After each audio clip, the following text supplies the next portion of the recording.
Sir என்ன sir இதெல்லாம்? நீங்க யாரு? உங்க மேல நாங்க எவ்வளோ ரெஸ்பெக்ட் வச்சிருக்கிறோம், இப்படியா நடந்துக்குவீங்க அப்படின்னு சோஷியல் மீடியால உதித் நாராயண் அவர்களுக்கு மேல ஏகப்பட்ட கேள்வி கேட்க ஆரம்பிச்சிருக்கிறாங்க நெட்டிசன்ஸ். ஏன்னா அவர் பண்ண விஷயம் அப்படி.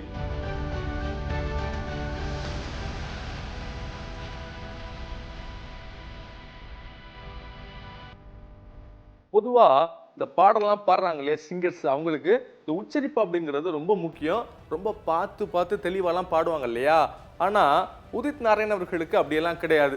துக்கத்தை கூட ரொம்ப தூக்கலா பாடி சூப்பரா பாடி பயங்கர ஹிட் கொடுக்கக்கூடிய ஆளு. காதலன் படத்துல இந்த பாட்டு கேட்டிருப்பீங்க, காதலிக்கும் பெண்ணின் அந்த பாட்டின் மூலமா தான் தமிழ் சினிமாக்கு அறிமுகமானாரு அவரு. அதுக்கப்புறம் பார்த்தீங்க அப்படின்னா நிறைய பாடல்கள் பாடியிருக்கிறாரு. காதல் பிசாசே, சோனியா சோனியா, ரோமியோ ஆட்டம் போட்டால், கொக்கரக்கோ அப்படின்னு நிறைய பாடல்கள் ஹிட் ஆயிருக்கு. இந்த சூழலை தான் அண்மையில் ஒரு கான்செப்ட் மாதிரி ஒரு நிகழ்ச்சி நடந்துச்சு. அதில் அவர் கலந்துக்கிட்டாரு. அவர் பாடுறப்ப நல்லா பாடிக்கிட்டு இருந்தாரு, நிறைய பேர் என்ஜாய் பண்ணிக்கிட்டு இருந்தாங்க. ஆனால் அங்கே அவர் பண்ண ஒரு விஷயம்தான் மிகப்பெரிய அதிர்ச்சியை உண்டாக்கியிருக்கு.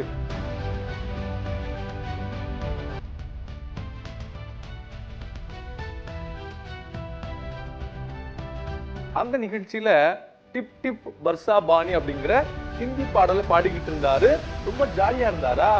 அப்படி அவர் பாடிக்கிட்டு இருக்கும்போது சில ஃபேன்ஸ், குறிப்பா அப்படின்னா பெண்கள், அவரோட போட்டோ எடுக்கணும் அப்படின்னு ஆசைப்படுறாங்க. அந்த நேரத்துல குனிஞ்சு போஸ் தான் கொடுக்காருன்னு பாத்தீங்க அப்படின்னா போஸ் கொடுக்காம எடுக்க வந்தவங்களுக்கு முத்தம் கொடுத்துட்டாரு. அதுலயும் குறிப்பா அப்படின்னா கன்னத்தை காட்டின பெண்ணுக்கெல்லாம் உதட்டோட முத்தம் கொடுத்த விஷயம்தான் மிகப்பெரிய சர்ச்சையை கிளப்பியிருக்கு.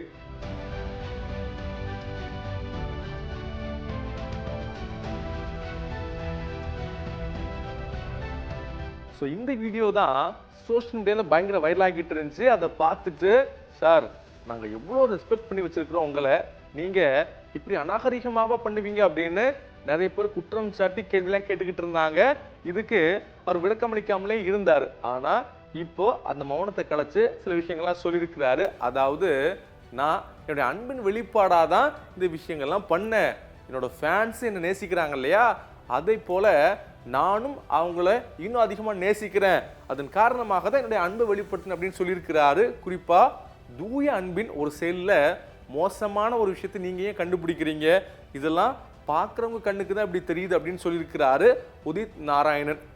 ஆனாலும் இந்த விளக்கத்தை நிறைய பேர் ஏற்றுக்க மனசு இல்லாமல் என்ன சொல்றாங்கன்னு பார்த்தீங்கன்னா, சார் ஏதோ பண்ணிட்டீங்க, தெரியாம பண்ணிட்டோன்னு மன்னிப்பு கேட்டால் பரவாயில்ல, இப்படியா சமாளிக்கிறது அப்படின்லாம் கேட்டுக்கிட்டு இருக்கிறாங்க.